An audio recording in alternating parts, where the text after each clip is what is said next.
Beliau juga pernah menemukan ada seorang ayah dan anak pada saat jalan masuk ke dalam majlis beliau.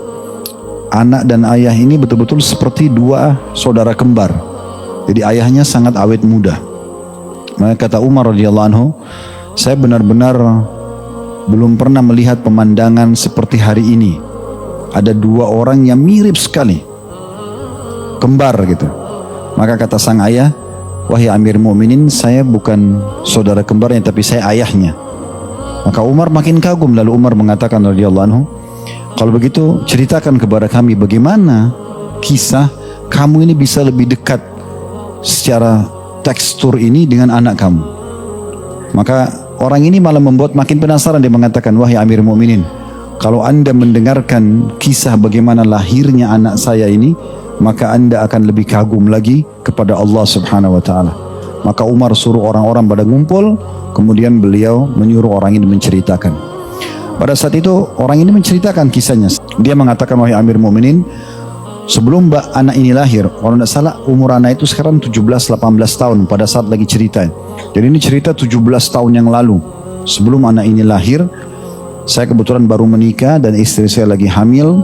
Kemudian saya mendengar komandan panggilan jihad. Maka saya pun ingin berjihad.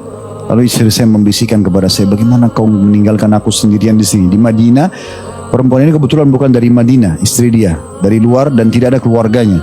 Zaman dulu tidak ada alat komunikasi. Maka apalagi saya lagi hamil, ini anak pertama. Dia bilang, tapi ini jihad. Ini panggilan jihad, saya ingin berperang. Ingin mendapatkan keutamaan. Kalau saya mati syahid, kau juga akan ikut bersama nanti di surga, mendapatkan syafaatku.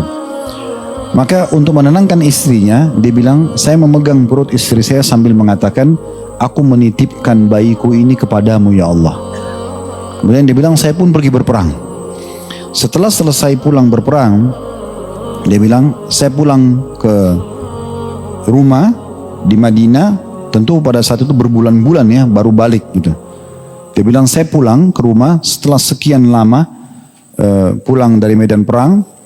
Lalu kemudian saya tanyakan, saya datang ke rumah nggak temuan istri saya datang kepada tetangga-tangga, saya tanyakan kemana, mereka ceritakan kalau istri saya sudah meninggal dunia. Maka saya pun bilang sama teman-teman saya, tetangga-tangga, tolong tunjukkan di mana kuburannya. Waktu itu malam hari.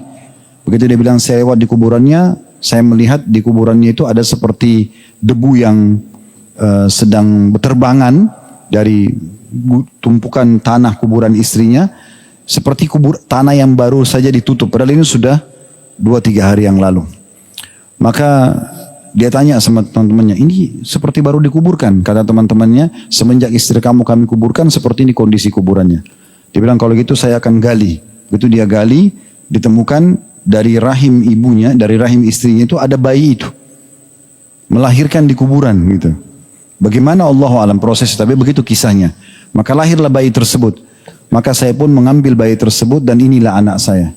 Saya wahai Amir Mu'minin, teringat tiba-tiba ucapan saya pada saat itu, saya menitipkan bayiku ini kepada Allah. Saya yakin demi Allah kalau saya ucapkan ya Allah, saya juga titipkan istriku ini, Allah akan panjangkan umur istri saya. Hanya itu menambah keimanan orang-orang di sekitar situ. Jadi seperti itu kurang lebih gambarannya.